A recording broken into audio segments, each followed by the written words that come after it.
Terceiro Conexidades, Encontro Nacional de Parceiros Públicos e Privados. Evento online, ao vivo, dias 28 e 29 de outubro.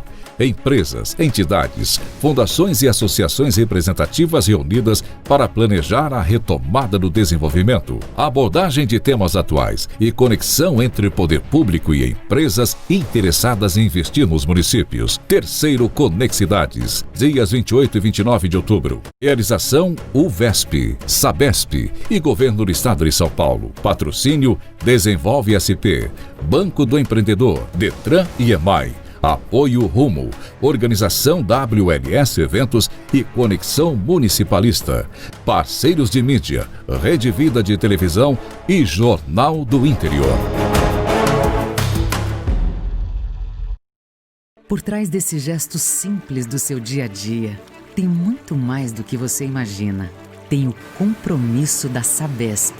Compromisso que nos leva a investir continuamente na expansão dos serviços e adoção de novas tecnologias, que nos leva a cuidar do ambiente presente para preservar o futuro. Somos 14 mil, cuidando de 28 milhões. Mais do que números, são vidas. Entregamos saúde que proporciona dignidade.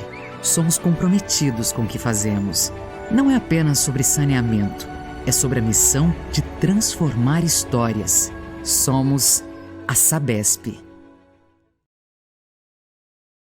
Aqui agora com o último painel. E daqui a pouco nós vamos anunciar quantos internautas, telespectadores estão conosco neste segundo dia do Conexidade. Eu quero reiterar os nossos agradecimentos a todos os patrocinadores, todos aqueles que também nos prestigiaram com a sua audiência. Eu diria que foi um recorde muito bom para as nossas redes sociais. Nós tivemos ao todo mais de 2.600 visualizações e lembrando também que todos os painéis estarão à disposição no YouTube UVESP e também nos Facebooks da UVESP. Muito obrigado a todos. E agora, um dos grandes painéis que nós precisamos debater. Sempre lembrando que mulheres na política, participação feminina é um tema fundamental. 52% do eleitorado brasileiro é do sexo feminino. E, contrário senso, a participação da mulher na política ainda não é significativa. E a violência política é o tema também que será tratado aqui com as painelistas.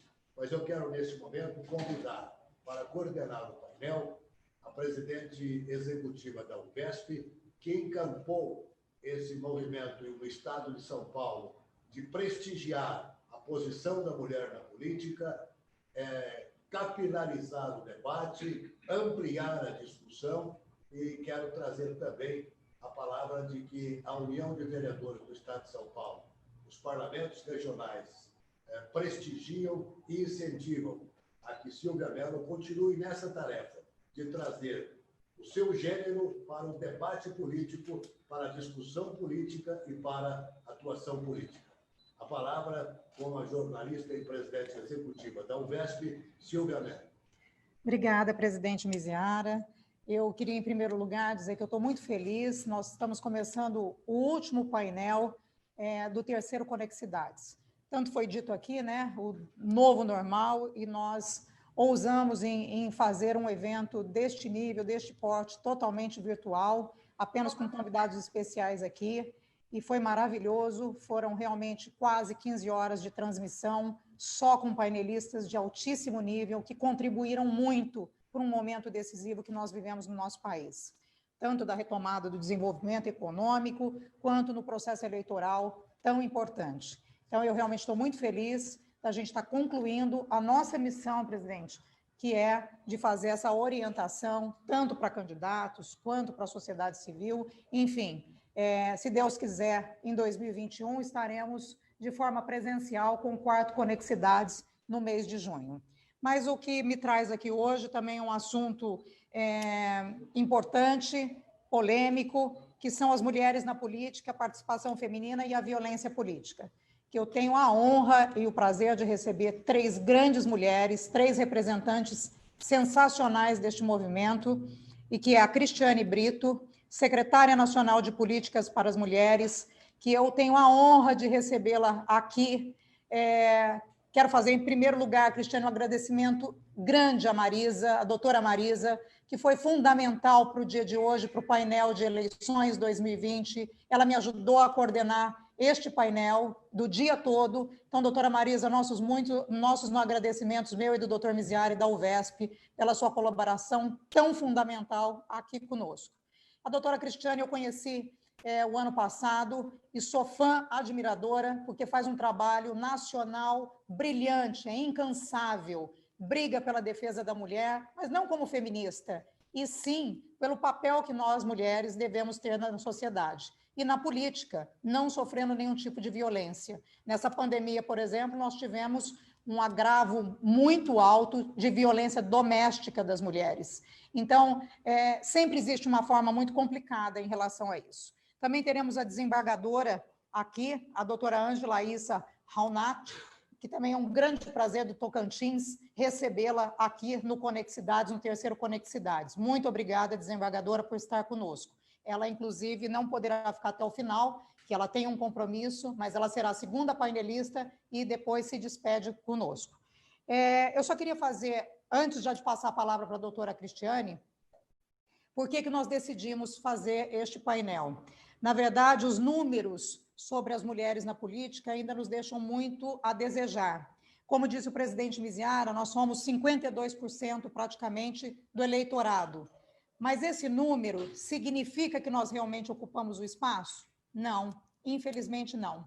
Os partidos políticos ainda precisam da cota de 30% e não é cumprido. Aliás, vi uma notícia esta semana, dia 20 de outubro, saiu pela Câmara dos Deputados, que um número importante, inclusive, de 1.200 municípios, 1.200 dos 5.570 municípios brasileiros, 1.200 municípios não respeitaram a cota para mulheres, que seriam os 30%. 1.286 municípios, pelo menos um partido não colocou nenhuma mulher. Eu, que sou da União de Vereadores do Estado de São Paulo, dos 5.570 municípios, 1.695 não possuem nenhuma mulher no Legislativo. Por que isso acontece se nós somos a maioria? Agora eu passo a bola para a doutora Cristiane Brito para poder dizer sobre isso. Eu queria só ler o currículo da doutora Cristiane, que é advogada, prestação de assistência jurídica gratuita na Defensoria Pública do Distrito Federal, na área de Direito da Família, especialista em direito eleitoral, palestrante em cursos de formação política para mulheres, além de fazer parte do grupo de pesquisa que analisa a liderança feminina na política, promovido pelo Instituto Brasiliense de Direito Público, o IDP. Sua trajetória como advogada inclui também a fundação de 2 entidades, a Academia Brasileira de Direito Eleitoral e Político, a ABRADEP, e o Instituto de Direito Partidário e Político, Pluris. Seja muito bem-vinda, doutora Cristiane. Boa tarde a todos. Muito obrigada, Silvia querida. É uma alegria estar aqui com vocês. Queria muito te agradecer pelo convite. Eu cumprimento aqui também pessoas que eu admiro muito, doutor Luiz Carlos Santos Gonçalves, minha admiração pelo senhor é enorme, doutor. Prazer estar aqui com o senhor. Doutor Paulo Hamilton também. O Sebastião Mizara também, que eu aprendi também aqui, muito com ele já fizemos uma live juntos. A doutora Ângela, essa grande desembargadora que nós temos, que muito bem representa as mulheres, né? Para mim é um exemplo de desembargadora eleitoral aí no TRE do Tocantins. E minha amiga Marisa Amaro também é uma advogada brilhante que bem nos representa. Então, muito bom compartilhar desse momento aqui com vocês, pessoas com quem eu tenho o prazer de falar assim, o quanto que eu admiro vocês, o quanto que eu já aprendi, não como secretária, mas como advogada, o quanto que eu já aprendi, por exemplo, com o doutor Luiz Carlos dos Santos. Então, para mim, é uma honra compartilhar de um momento desse, ainda que virtual, com o senhor, doutor Luiz Carlos. Eu não vou me alongar muito, mas eu queria deixar aqui um pouco para vocês do nosso recado enquanto governo federal. Para quem não sabe, a Secretaria Nacional de Política para as Mulheres tem entre dentre as suas competências, o papel institucional de incentivar a inserção da mulher na política. Então, eu, como advogada eleitoralista, que tem um carinho muito grande por essa pauta, não poderia de aproveitar esse momento das eleições de 2020 e lançar um projeto que pudesse chegar lá na ponta das nossas candidatas a vereadoras, das nossas candidatas a prefeito. Então, nós lançamos um projeto chamado Mais Mulheres na Política. E é através desse projeto que a gente está conseguindo alcançar essas mulheres. Então, para mim, ter essa oportunidade de falar aqui, né, através desse convite da UVEST, falar um pouco desse projeto, para mim é de grande importância. A temática proposta nesse painel que eu fui convidada a participar não poderia ser mais oportuna, porque a violência política é um tema muito pouco explorado. Estamos em pleno ano eleitoral, aqui às vésperas da campanha, né? Então, nós sabemos da importância da representatividade feminina para o pleno exercício da democracia participativa e que a violência política é, infelizmente, um dos fatores que influenciam para desestimular as mulheres a se candidatarem aos cargos públicos ou permanecerem também no exercício de seus mandatos. A violência política foi mencionada pela primeira vez, de uma forma muito indireta, em 2 artigos da chamada Convenção sobre a Eliminação de Todas as Formas de Discriminação contra a Mulher, em 1979.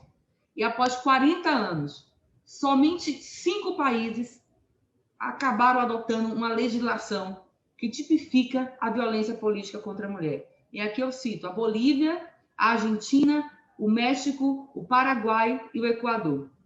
Isso demonstra que o assunto ainda não ganhou, infelizmente, a atenção devida, ao ponto de superar as barreiras do preconceito e da invisibilidade.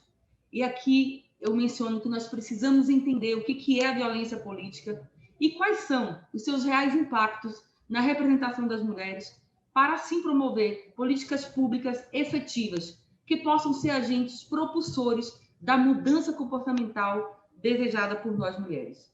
E para começar, permita-me esclarecer o conceito que nós adotamos aqui enquanto Secretaria Nacional de Política para as Mulheres.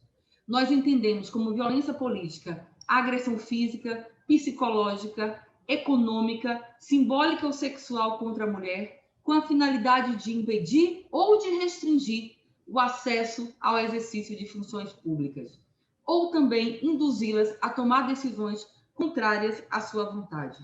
E aí inclui-se nessa concepção as eleitas, as candidatas aos cargos eletivos, as ocupantes de cargos públicos, as dirigentes de conselho de classe, de empresas estatais e das entidades de representação política.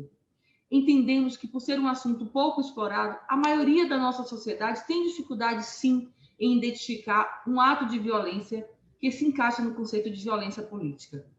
Um dos exemplos clássicos de violência política contra a mulher é a chamada candidatura fictícia, vulgarmente chamada de candidatura laranja, que aconteceu nas últimas eleições de 2018 e que, infelizmente, a gente tem visto aí algumas denúncias se repetindo nas eleições de 2020. Aquela mulher que não anuiu em ser candidata e que alguém fraudou a sua assinatura, ou também aquela mulher que durante a campanha eleitoral foi coagida de alguma forma a transferir os recursos do fundo eleitoral que ela recebeu para uma candidatura masculina. E aqui eu queria falar também de um exemplo clássico de violência política simbólica, que é difícil, às vezes, eu falando assim, de vocês visualizarem. E aqui eu queria dar um relato que é muito, para mim, é muito real. O fato de, até 2016, no Senado Federal, no plenário do Senado Federal, não ter um banheiro feminino. É um exemplo clássico de violência política para a mulher, porque é uma forma de falar, mulher, esse espaço aqui não é para você. Então, são exemplos como esse que a gente precisa disseminar para a nossa sociedade, para que a gente possa visualizar e que a gente possa, através de união de esforços, combater esse tipo de violência. Aqui no Brasil, a gente tem alguns exemplos de violência física, mas aqui na América Latina, países como o México, é muito comum, principalmente nas eleições municipais, as mulheres sofrerem sequestros de entes, né, de filho, de marido. É muito comum assassinatos nesses países. Então, é um tipo de violência que a gente precisa falar, porque, infelizmente, o Brasil ainda está caminhando a passos lentos sobre esse tipo de violência. E uma pesquisa sobre violência política e eleitoral no Brasil, realizada em janeiro de 2016, e até agora, no 1º de setembro de 2020, essa pesquisa foi até o 1º de setembro de 2020, ela indicou já que nós estamos nas eleições de 2020 com alguns números de violência política contra a mulher. Revela que mulheres que estão disputando os cargos estão sendo expostas a atentados e assassinatos, estão sendo submetidas a um cenário cotidiano de ameaça, de micro e macro agressões, humilhações e ofensas. A gente também tem pesquisas que já atestam que as mulheres são mais vítimas de fake news e de ofensa à honra do que os homens. Isso tudo é preciso que a gente abra a boca e diga: é violência política contra a mulher. E a baixa representação das mulheres na política, o descrédito de seu papel, de uma forma que coloca essa mulher desacreditada diante do seu eleitorado, é um exemplo também clássico de violência política contra a mulher. Os dados levantados mostram que das situações de ameaça que envolvem agentes políticos, vereadoras e vereadores, sempre as mulheres estão mais expostas do que os homens. Então, um momento mais oportuno, é um momento muito oportuno esse da gente falar sobre esse tipo de violência. E aqui eu preciso dizer que, pela primeira vez, o governo federal tem um canal de denúncia. Sim, o nosso 180, aquele canal que vocês conhecem, que é o canal que funciona 24 horas aqui no Brasil, que recebe denúncias de violência política, todos os tipos de violência contra a mulher. Pela primeira vez, durante essas eleições de 2020, está recebendo também denúncias sobre violência política e encaminhando para o Ministério Público Eleitoral da circunscrição eleitoral do pleito que essa mulher está disputando a eleição. Então, aproveito essa oportunidade para pedir que vocês disseminem essa informação. Se você conhece alguém que está sendo vítima desse tipo de violência, ou se você, mulher, agora se deparou, está visualizando que você está sendo vítima desse tipo de violência, não hesite, ligue 180, é garantido anonimato, é uma forma de você denunciar e falar, e saiba que você não está sozinha.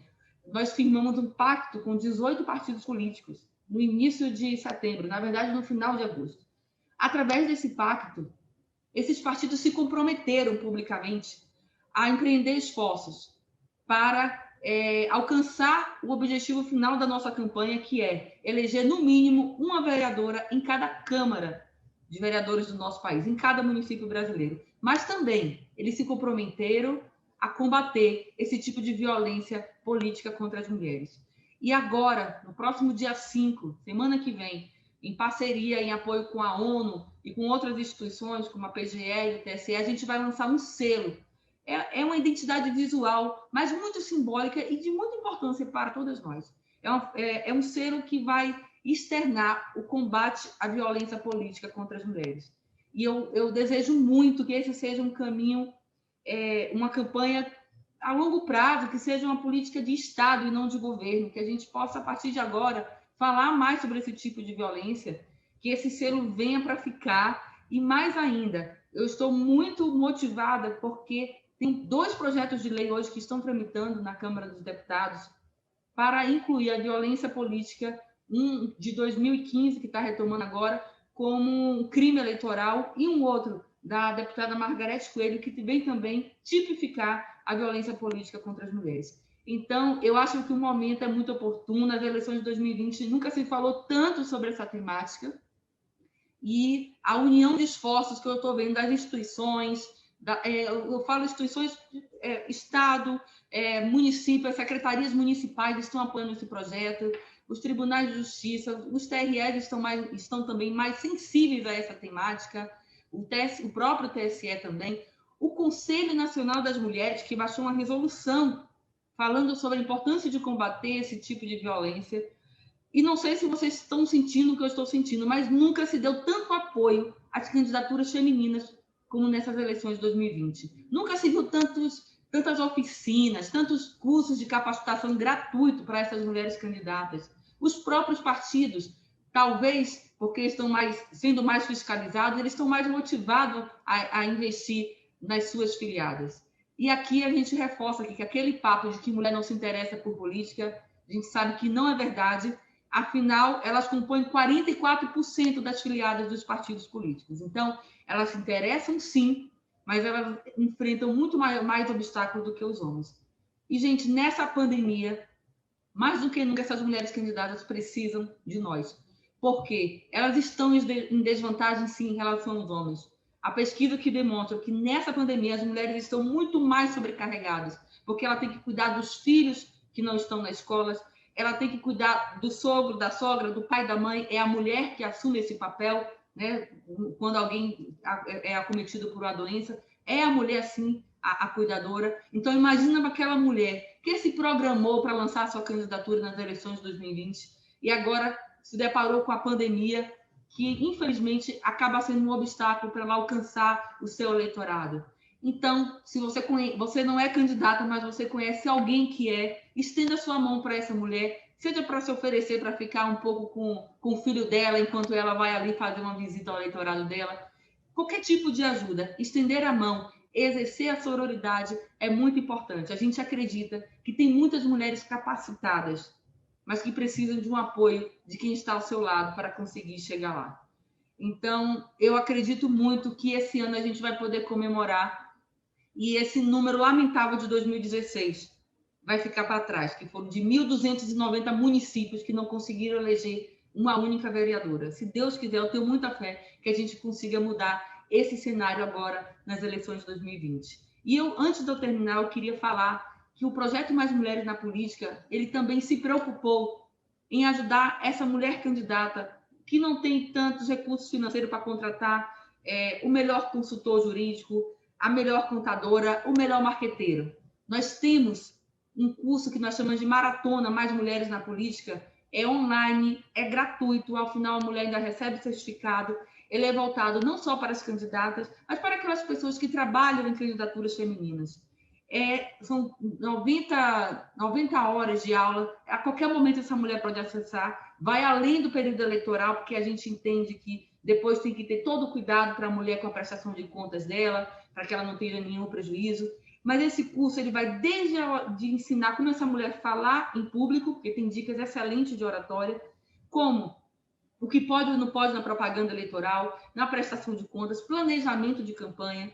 E para aquela mulher que desistiu de ser candidata nas eleições de 2020, mas que ainda tem uma esperança e vai se encorajar para ser candidata em 2022, esse curso também é de muita valia. Eu queria aproveitar para deixar aqui o endereço do site, que é maismulheres.ifes.edu.br. maismulheres.ifes.edu.br. É um curso que está sendo feito em parceria com o Instituto Federal do Espírito Santo e que as mulheres têm gostado, que é uma forma delas se capacitarem, né? Estão se sentindo mais seguras, mais capacitadas para ir à rua e encarar o seu eleitorado.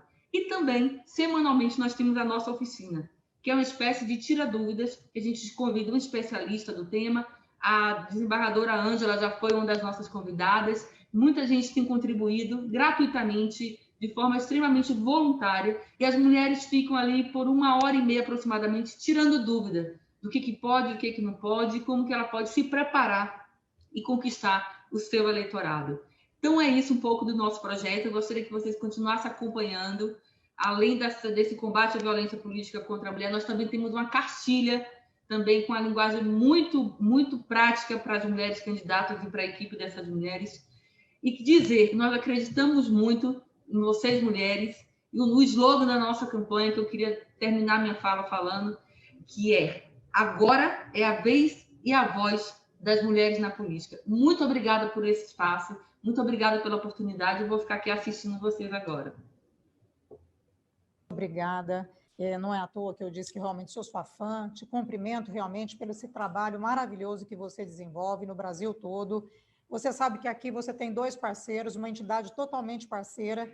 Nós não temos partido, nós não temos governo, nós não temos nada. Nós fazemos um trabalho em conjunto de união de esforços. E conte com a UVESP sempre para divulgar boas ações. Eu sei bem o que você está dizendo, eu coordeno um grupo de vereadoras do estado de São Paulo, sei o que elas passam, sei o que elas sofrem. E tem uma outra coisa que nós não tratamos aqui ainda, mas vai ficar para um outro painel, uma outra live nossa.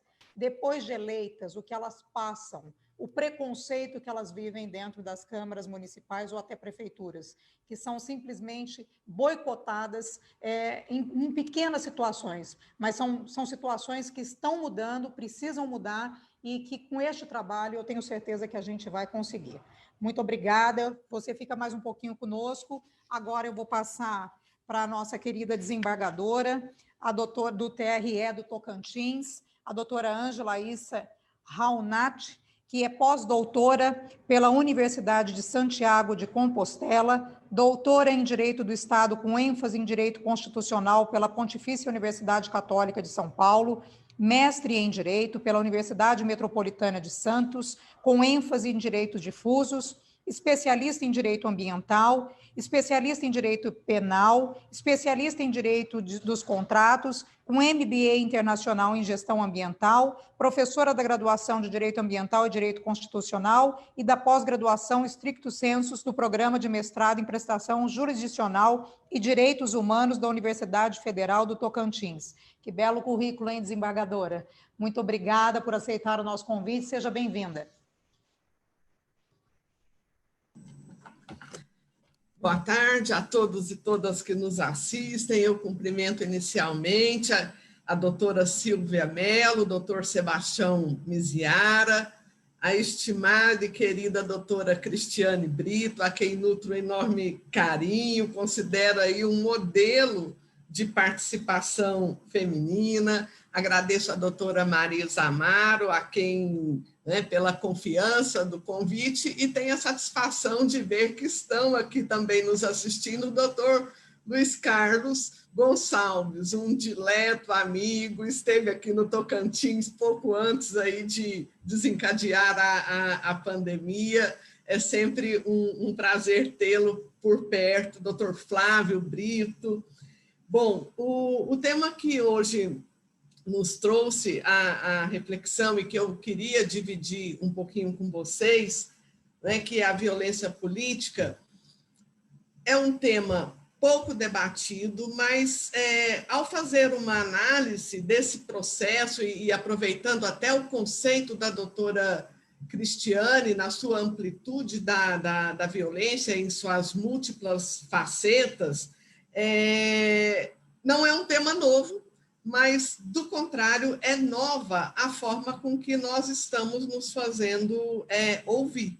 Então, também lembro a deputada federal Margarete, que também aí é uma voz, tem atuação em prol dessa participação feminina, agora com esse projeto de lei que tipifica aí a questão da violência, e a própria doutora Cristiane aí no âmbito do Poder Executivo, mas que é muito proativa nessa questão de capacitar mulheres, e aí entra aí uma das principais questões que eu gostaria de fazer um pouquinho a diferença em face da questão da violência política e a violência nas eleições. A violência nas eleições, que é um fenômeno comum aqui para homens e mulheres, pode ocorrer aí de alguma forma, mas a violência política, ela tem esse caráter praticado em razão da mulher exercer um cargo público, concorrer a uma cadeira, seja ela do legislativo ou do executivo, e decorre desde a atuação nela durante a campanha até depois, quando assume o cargo. E pegando, doutora Silvia, esse gancho que você falou, eu até lembro agora, recentemente em Goiás, em agosto último, nós tivemos um episódio muito desagradável com uma vereadora que, realizando uma sessão virtual, na defesa de um projeto dela, que era uma pauta exatamente feminina, ela teve o microfone desligado pelo presidente sem que ela pudesse se manifestar de forma adequada, ou seja, uma forma violenta de silenciar a mulher, enquanto ela estava ali no seu direito de fala. Então, também é muito claro, e eu queria deixar consignado que quando nós falamos nessa violência política, não é, que é perpetrada contra as mulheres, tanto nas campanhas como depois, quando elas assumem os cargos, também não se trata aqui da questão de um exercício de liberdade de expressão. É algo que vai muito além, que rompe essa fronteira do exercício da liberdade de expressão, né? Porque tem o propósito, claro, de retirá-las, de prejudicá-las, de isolá-las desse espaço que é considerado, então, aí um espaço predominantemente dos homens. Embora muito bem lembrado aqui, 52% de eleitoras femininas, não é? Mas o índice de participação efetiva na política ainda muito baixo. Nós estamos julgando aqui as últimas questões relativas a registro, inclusive ingresso agora há pouco em uma sessão, dos índices até agora julgados. Nós tivemos aqui um pouquinho acima da cota, né, 34,5% de candidaturas femininas entre executivo e legislativo. Então, ainda muito pouco, um índice muito baixo do que a gente poderia desejar. E também eu ressalto que nessa violência política, o que a torna mais gravosa é justamente o caráter difuso que essa violência possui. Porque, embora ela seja ali, naquele caso, impingida contra uma só mulher, ela representa, em verdade, uma ofensa a todas, não é? A todas as mulheres, ela atinge todas as mulheres. E agora, já falando dessa violência que atinge a todas as mulheres, ainda que dirigida apenas a uma, eu faço aqui um breve relato, né, lembrando mesmo, se nós buscarmos na própria literatura, nós vamos ver que, mesmo nas obras mais clássicas, é muito claro esse ato de silenciar a mulher. Eu cito aqui como exemplo a própria obra Odisseia, né, em que Penélope ela é calada lá por seu filho Telêmaco, alegando que dele é o poder da casa.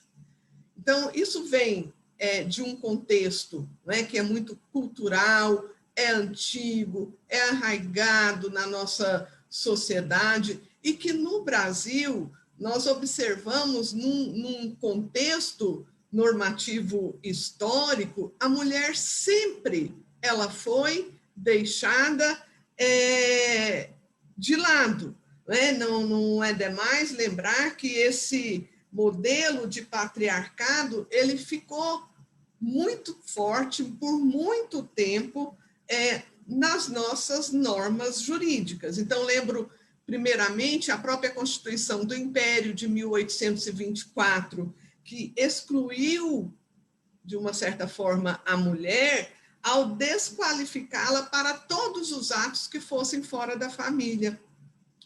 Da mesma forma, né, a Constituição da República, lá em 1891, que não vedou a participação da mulher expressamente, não é, como outras categorias, mas tampouco teve o condão de fazer a mulher participativa. Por quê? Aquelas poucas que votaram, não é, tiveram seus votos anulados e a única candidata eleita ela foi impedida de tomar posse. Então, só lá em 1932, a mulher adquire materialmente, não é, esse direito.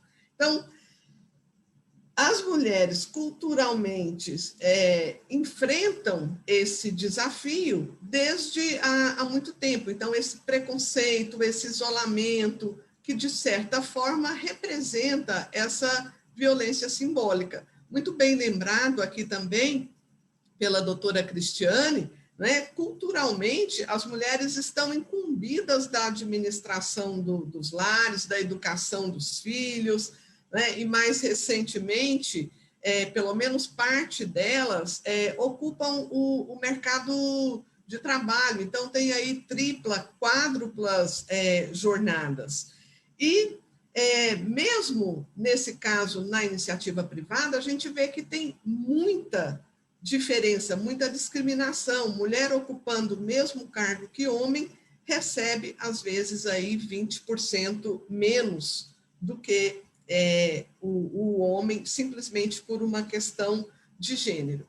E eu reputo aqui ainda uma questão muito grave de violência em face da mulher, e não necessariamente na política, mas também retomando aqui a questão da sociedade classista. Eu sou da classe da advocacia, né? Por exemplo, a OAB dificilmente tem presidentes mulheres, né? Poucas mulheres integrando as diretorias, o que reflete também prejuízo, por exemplo, no caso de mulheres constarem em listas sêxtuplas para compor o 5º Constitucional, fica aí também automaticamente prejudicado em razão desse prejuízo classista. Também isso se repete em sindicatos, não é? Se repete também e principalmente na composição dos diretórios dos partidos políticos, aí conformando essa exclusão não desejada da mulher. Então, essa prevalência masculina também, de certa forma, ela esbarra na participação feminina na política, posto que as decisões, né, acerca, e me permitam, aqui eu vou usar uma expressão que eu ouvi de uma colega, uma jurista, fez uma live com a gente essa semana, a doutora Luciana Nepomuceno, de Minas Gerais, né, que ela disse que as candidaturas femininas, ainda que têm esses desafios, encontram outros desafios dentro do desafio, que é ser considerada aqui um dos cavalos escolhidos, ou seja, leiam-se, a questão de ser uma candidata potencial para que o partido político ali traga recursos, para que ela tenha condições de efetivamente participar com condições, não é, de igualdade ali com os demais participantes. Então, de modo que o sistema em si, a cultura, não é, ela alija naturalmente a mulher de uma participação equânime, atenta aos direitos humanos reconhecidos e assumidos pelo Brasil, posto que o Brasil, né, ele é signatário de tratados internacionais que o obrigam a legislar, implementar políticas públicas específicas para prevenir, sancionar, erradicar todas as formas de discriminação e violência contra as mulheres. Né? Nós temos aqui Convenção sobre os Direitos Políticos da Mulher, o Pacto Internacional sobre Direitos Civis e Políticos, a Declaração sobre a Eliminação da Violência contra as Mulheres, tudo isso significando, né, que o Brasil ele adota essa política. Então, a gente tem exemplos como os já mencionados pela doutora Cristiane, na linha da justiça eleitoral, no TRE Tocantins, eu tenho a alegria de coordenar o projeto Mais Mulher, Mais Democracia, que também promove essa aproximação da justiça eleitoral com a coletividade, com esse intuito de conscientizar mulheres da importância da sua participação. Não vou falar da legislação da América Latina, já foi abordado pela doutora Cristiane, né? Mas lembro aqui a importância, né, de se firmar, então, de se acreditar, de apostar nas ações afirmativas, não é? Que elas podem não ter um resultado imediato, mas elas vão fixando novos modelos que são absorvidos, que são incorporados por todos. Então, doutora, desculpem, nós temos mais 3 minutos para a fala da senhora, por favor. Então, encerrando, eu destaco o papel da Justiça Eleitoral, né, que na sua atuação em casos concretos abre caminho para a compreensão da importância dessa participação feminina não violenta, né? É dizer, afastando as candidaturas fraudulentas, vide o exemplo do Piauí, que caiu a chapa inteira. De outro lado, a desaprovação das prestações de contas, né, que são paradigmáticas para demonstrar que a Justiça Eleitoral cumpre a sua função ao reprovar contas que não observem a lisura do uso dos recursos destinados às candidaturas femininas, e assim o combate à violência política da mulher percorre vários caminhos, mas o principal deles é a conscientização, o reconhecimento do espaço da mulher em condições iguais. Já se avançou com as cotas, já se avançou com a proporcionalidade de recursos e tempo de mídia, mas isso ainda não é suficiente. Precisamos de muito mais. Doutora, muito obrigado. Eram essas as minhas considerações. Doutora, eu que agradeço, a cumprimento. Que bom que nós temos mulheres espalhadas pelo Brasil fazendo esse trabalho todo. Muito obrigada. Eu sei que a senhora precisa também se despedir, não poderá fazer as considerações finais depois. Então, conte conosco aqui no estado de São Paulo também, para que possamos fazer unidas um trabalho junto a Cristiane e junto aos demais. Silvia, muito obrigada. Eu só queria te lembrar que só no Facebook, até agora, 217 pessoas ao vivo participaram em vários cantos do país. 217 só no Facebook. Obrigada, presidente. Eu vou passar direto agora para a doutora Marisa Amaro, a quem eu mais uma vez faço um agradecimento aqui de público por toda a ajuda e por toda a participação conosco aqui nesse terceiro Conexidades, e que hoje teve um papel fundamental de esclarecimento das eleições 2020. A doutora Marisa é advogada especialista em direito eleitoral e editora, como eu disse, especialista em direito eleitoral, partidário e processual eleitoral pela Escola Judiciária Eleitoral Paulista do TRE São Paulo, advogada eleitoralista e constitucionalista, editora da Doutrina Jurídica, editora Saraiva, Jur, membro da Comissão Especial de Direito Eleitoral da OAB de São Paulo, membro colaborador do Instituto Paulista de Magistrados, o IPAM, e para nossa honra e nosso orgulho, é consultora da UVESP na matéria eleitoral. Seja muito bem-vinda, doutora Marisa. Estamos com o tempo já um pouquinho apertado, temos aí 13 minutos para você, por favor. Muito boa tarde a todos, consegue me ouvir bem?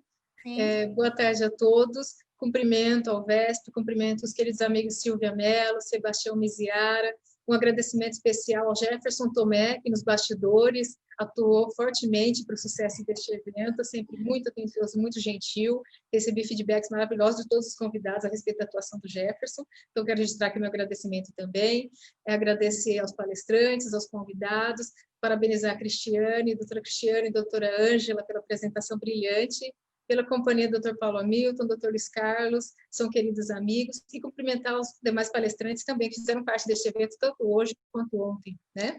E gostaria de dizer que falar após a doutora Cristiane e a doutora Ângela, considero, além de um desafio, vai me exigir uma certa dose de ousadia. Ainda bem que meu tempo vai ser um pouquinho mais curto, então não terei problemas, imagino eu, né? Ainda mais depois de tantas pessoas assim. É importante destacar, principalmente e primeiramente, que o fato de termos mais mulheres na própria população brasileira, como também atuando nos partidos em bastidores, um corpo eleitoral composto por maioria de mulheres, isso não se reflete no resultado das eleições, não se reflete nos altos comandos dos partidos e também no Congresso Nacional, no Poder Executivo brasileiro. Eu trouxe alguns dados, data de 1932, o direito de votar e de ser votado, né? Vemos que as mulheres vêm há muito tempo já enfrentando essa dificuldade, há menos de um século, né? Estamos temos o direito de votar no Brasil, né? E até 1962 as mulheres eram consideradas relativamente incapazes, precisando da autorização do marido para praticar alguns atos. E na própria composição da Justiça Eleitoral, muito depois dessa mudança que permitiu as mulheres votarem e serem votadas, na própria composição da Justiça Eleitoral, as mulheres começaram a ingressar aos poucos e depois de bastante tempo também. O corpo eleitoral brasileiro é composto por 52% de mulheres, que temos 503 deputados federais e apenas 77 são mulheres. De 13 candidatos à presidência da República em 2018, apenas uma era mulher. E apenas 2,36% das parlamentares são pretas ou pardas, aqui utilizando a nomenclatura utilizada pelo IBGE, Instituto Brasileiro de Geografia e Estatística, que frequentemente divulga dados extremamente relevantes a respeito da participação feminina na política, seja na política enquanto parlamentar, enquanto governadora, vereadora, prefeita, e também pesquisas importantes relacionadas às candidaturas femininas, né, e de gênero também, relativas às cotas raciais, a participação de negros, a participação de outros grupos também minoritários, considerados minoritários na política brasileira. Os homens são 17,9%.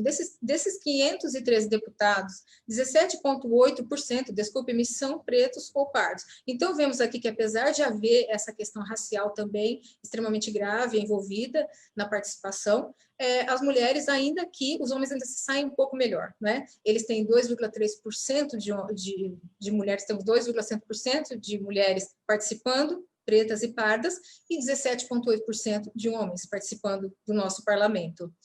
Poucos partidos e campanhas eleitorais são coordenadas e lideradas por mulheres. As mulheres atuam principalmente em bastidores. Elas atuam no bastidor da política, no bastidor do próprio partido, não atuam fortemente na definição das listas de candidatos. E esse é outro ponto, um ponto grave também, antes dela ser eleita. E depois que é eleita, a mulher enfrenta esse outro problema também apontado pela doutora Cristiane, que é a violência política praticada contra as mulheres, a violência política de gênero, melhor dizendo, né?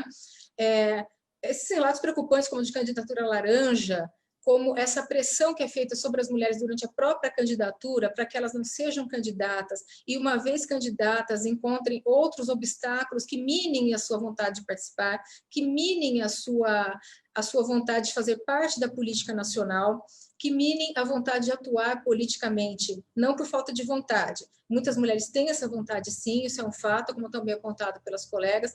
Muitas mulheres se candidatam, muitas mulheres se envolvem como lideranças locais, elas participam muito das suas comunidades, nos bairros, nas cidades, nos municípios, só que, infelizmente, por uma série de razões, elas não conseguem alcançar sucesso nas eleições, e uma vez alcançados se deparam com esse problema também dentro do próprio parlamento, né? As eleitoras sendo maioria, há esse mito também aqui dito pela colega, a doutora Cristiane, de que as mulheres não têm interesse em participar da política, de que as mulheres não se interessam por esse jogo, o que não é verdade.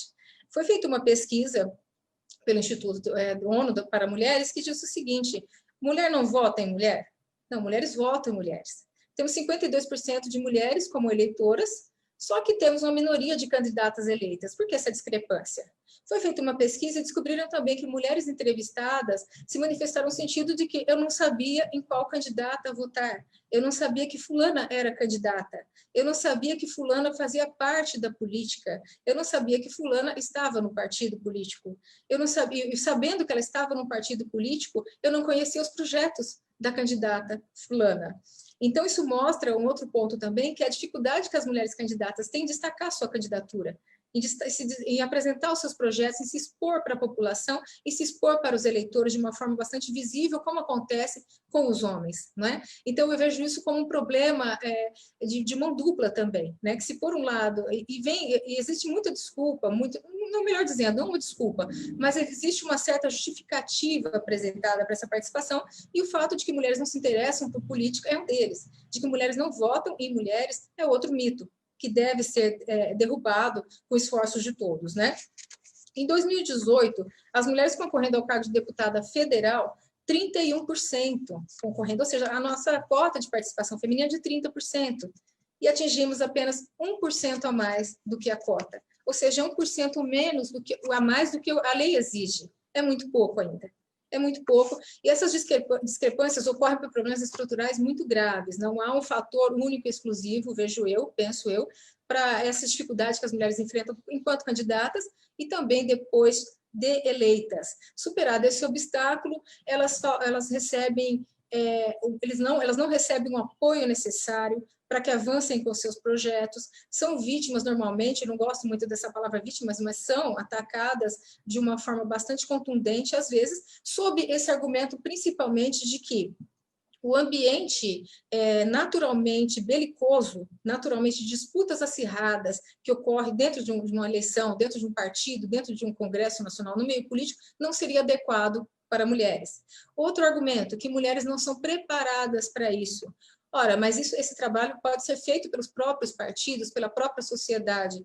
É importante que todos estejam engajados também no preparo dessas mulheres, né? Desde cedo, para que elas se sintam muito, não só motivadas, encorajadas, porque vontade elas já têm, muitas de nós já temos vontade de participar mais ativamente da política. Mas é importante que as mulheres tenham esse incentivo também para que torne mais eficaz a própria candidatura.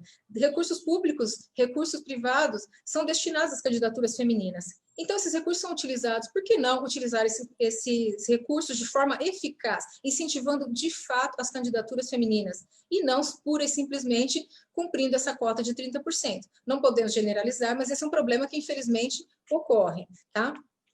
Essa competição, uma coisa que eu queria destacar, por último, sei que o tempo é curto, mas que a competição, esse ambiente naturalmente difícil e complicado do meio político, ele é um ambiente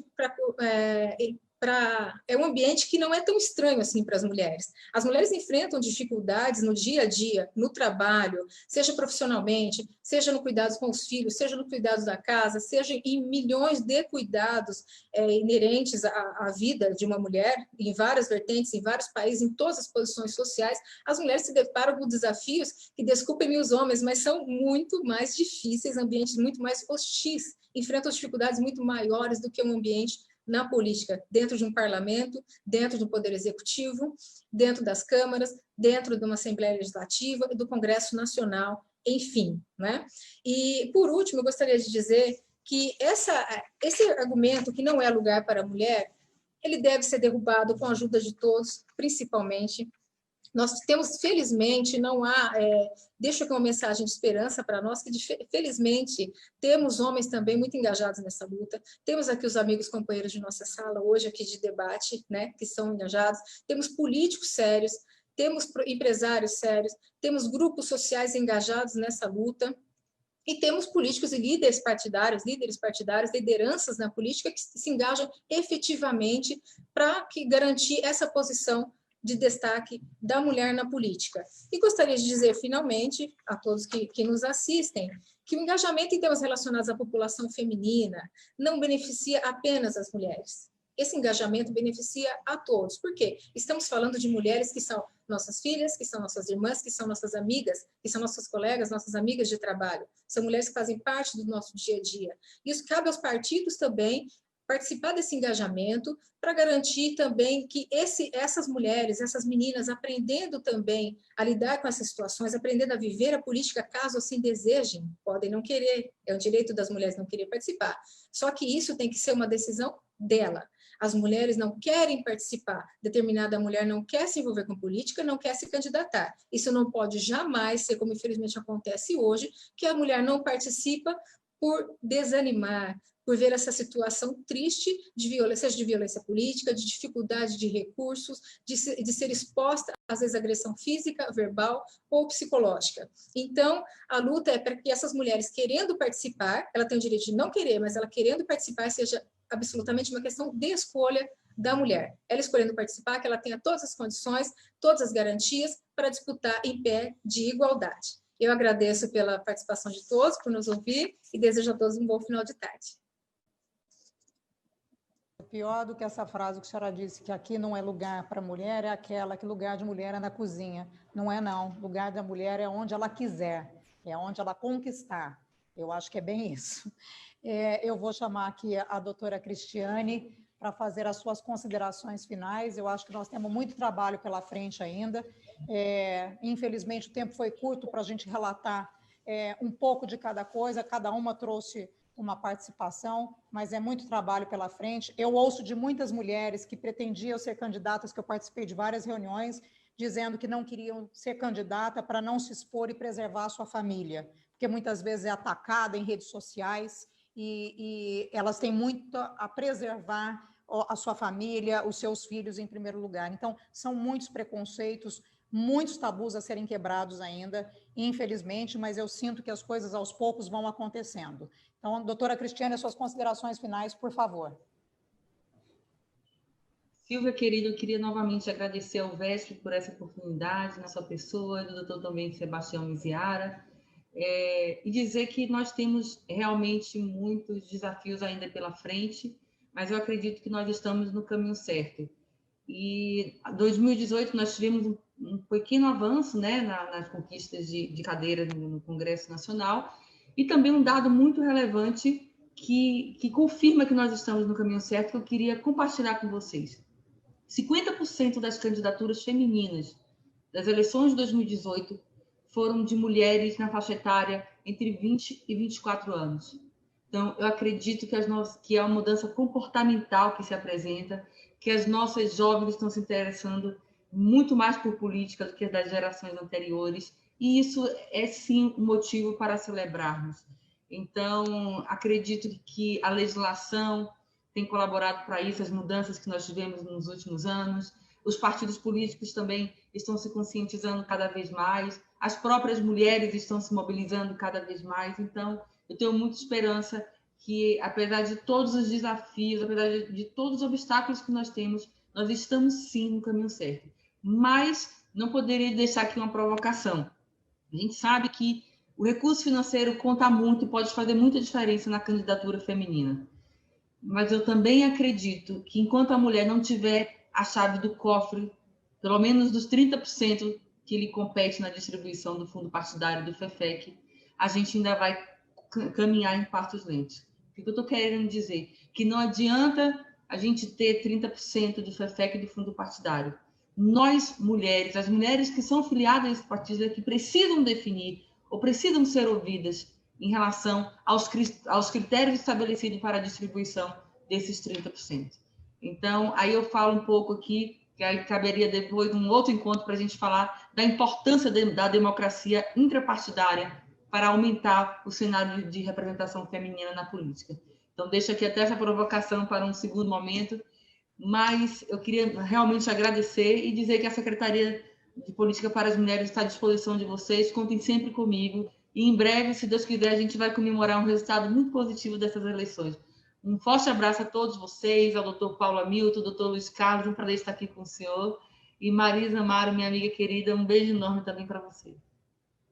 Obrigada, doutora Cristiane. Essa provocação é boa, viu? E dá um assunto ainda.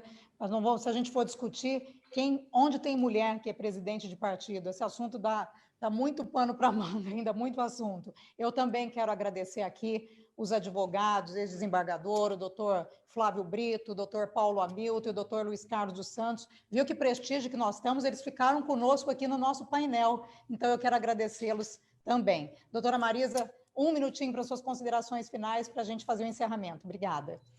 Só posso agradecer, Silvia, professor Miziara, Cristiane, a todos os amigos, a todos os colegas que participaram desse evento tão brilhante, parabenizar o VESP mais uma vez pelo brilhante trabalho em prol da democracia e dizer que o fortalecimento das mulheres dentro dos próprios partidos, como a Cristiane tão bem disse, né?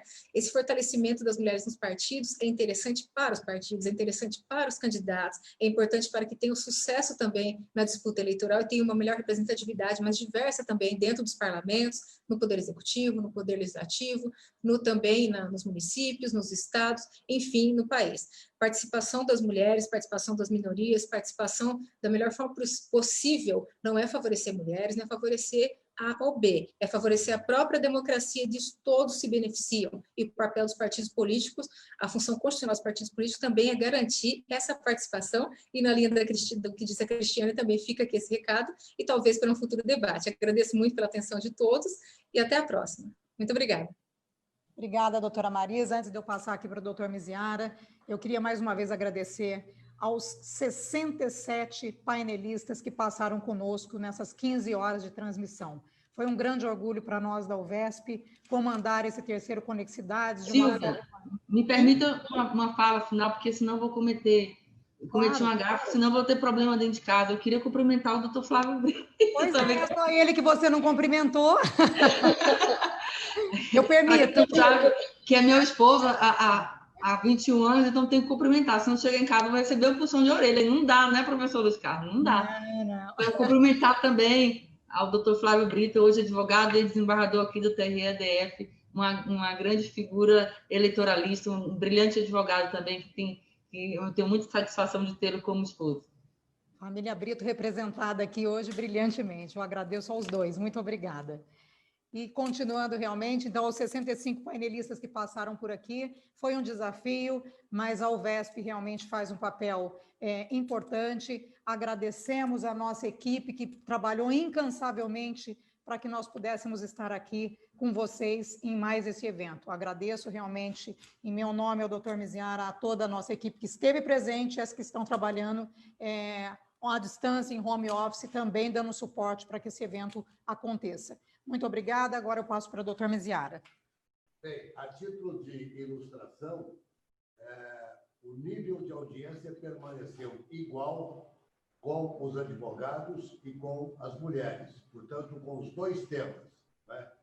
O direito eleitoral e o papel da mulher na política, a necessidade de se incrementar ainda mais a divulgação dessa necessidade. Cumprimento as painelistas, agradecimento especial a Marisa Amaro, nossa consultora, companheira, sempre nos deixando bem informados. A Silvia Mello, que conduziu brilhantemente este painel e assume a liderança do Estado de São Paulo para acompanhar o trabalho da Cristiane Brito, doutora Cristiane Brito, nesse papel, nesse trabalho de mais mulheres na política. Muito obrigado a todos. Em um minuto, nós vamos para a sessão de encerramento do terceiro Conexidades. Lembrando que o quarto será na primeira semana de junho, provavelmente na cidade de Olímpia, a se definir, e esperemos, se Deus o permitir, que o seja presencial. Obrigado a todos e a todas. Encerramento daqui a um minuto. Terceiro Conexidades, Encontro Nacional de Parceiros Públicos e Privados. Evento online, ao vivo, dias 28 e 29 de outubro. Empresas, entidades, fundações e associações representativas reunidas para planejar a retomada do desenvolvimento, abordagem de temas atuais e conexão entre poder público e empresas interessadas em investir nos municípios. Terceiro Conexidades, dias 28 e 29 de outubro. Realização UVESP, SABESP e Governo do Estado de São Paulo. Patrocínio Desenvolve SP, Banco do Empreendedor, Detran e EMAI. Apoio Rumo, Organização WLS Eventos e Conexão Municipalista. Parceiros de mídia, Rede Vida de Televisão e Jornal do Interior.